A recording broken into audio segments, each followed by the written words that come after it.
Okay, let's get into it. Our mission today, a deep dive into this viral wellness trend. It's a mix of two wild-crafted Mexican herbal teas, guanabana leaf and mucil leaf. Right, soursop and muicle. Exactly. And we've been looking at sources asking, is this combo a real detox miracle or is it mostly just clever marketing hype? We're here to kind of break down the facts for you. Let's do it. So first up, soursop, guanabana. The botanical name is Annona moricata. Our sources definitely confirm the leaves have some, well, chemical heavy hitters in there. Yeah, things like alkaloids, flavonoids, tannins, phenolics. And these are important because they're the compounds linked to fighting oxidation in the body. Lab tests using extracts, they consistently show antioxidant activity. That part's pretty solid science. Okay, solid science on antioxidants, but, and this is the big but, isn't it? This is where things seem to diverge from, like the marketing messages. You see these huge claims online. Oh, yeah. Huge claims. Stuff like killing cancer cells or even curing diabetes. If the basic science on antioxidants holds up, why all the caution? What's missing? Well, the caution is absolutely critical here because the data, the actual evidence backing those really dramatic health claims, it relies almost entirely on in vitro tests, so studies in Petri dishes. Right, lab dishes. Or animal studies, mostly mice, actually. We found sources mentioning just one clinical trial entry for soursop leaf tea in advanced cancers, but its status, totally unknown. Could be anything. So basically no solid human proof for those big disease claims. Exactly. It might do something in a dish or maybe in a mouse model for blood sugar, but translating that to effectively treating or curing major diseases in people, we just don't have that robust human clinical evidence. It's a huge leap. That distinction, lab data versus actual human results, that feels like the key takeaway here for soursop.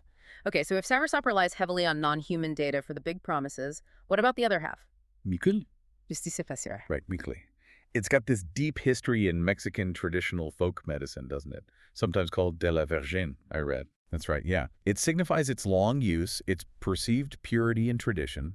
It's been used for a long time for things described as blood cleansing, supporting circulation. Circulation, okay. Also helping with digestive issues, some menstrual problems.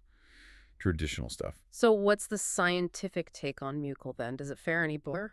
Well, ethnobotany, the study of how people traditionally use plants, it does suggest some anti-inflammatory properties, maybe some antimicrobial effects too. And that idea of blood cleansing might connect to the circulation support seen in some contexts. I sense another but coming. You guessed it. Yeah. We hit the same wall, basically. Just like with soursop, solid human clinical trials, they're lacking. If you tried to get mucil approved as a drug today, based on current evidence, it wouldn't fly. Why not? The evidence base is just considered too shallow by modern medical standards. It rests almost entirely on that traditional use and some isolated lab work, not, large-scale controlled studies in humans. Okay, so two herbs, both with some interesting lab hints, antioxidants, maybe anti-inflammatory, but zero robust human proof for the major medical claims being thrown around. Yet this combo tea is everywhere online. It's popular. Why? Well, the appeal is strong, isn't it? It ticks a lot of boxes for today's wellness consumer. Like what? It's often marketed as wild-crafted, non-GMO, vegan, caffeine-free.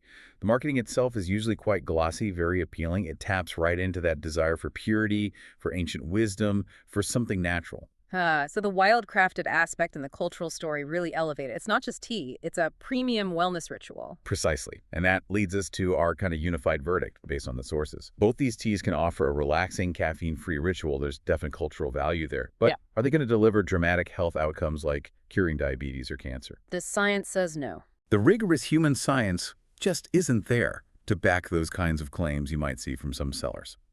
And the main caution, the really important thing for you to hear, is please do not use this or any similar product as a replacement for prescribed medication, or think of it as a cure for a serious disease. Absolutely crucial point. So the final practical takeaway for you, our listener, the learner, if you do decide to try this tea combo, maybe for the ritual aspect or just curiosity. Be smart about it. Yeah. Prioritize brands that are transparent about where they get their herbs. Make sure it's genuinely wild-crafted, if that's what they claim. Check for batch numbers, things like that. And definitely talk to your doctor or a qualified healthcare professional first. Especially important if you're taking any other medications. Even natural plant compounds like alkaloids can interact in ways you don't expect. Good point. And maybe we can leave you with this to think about.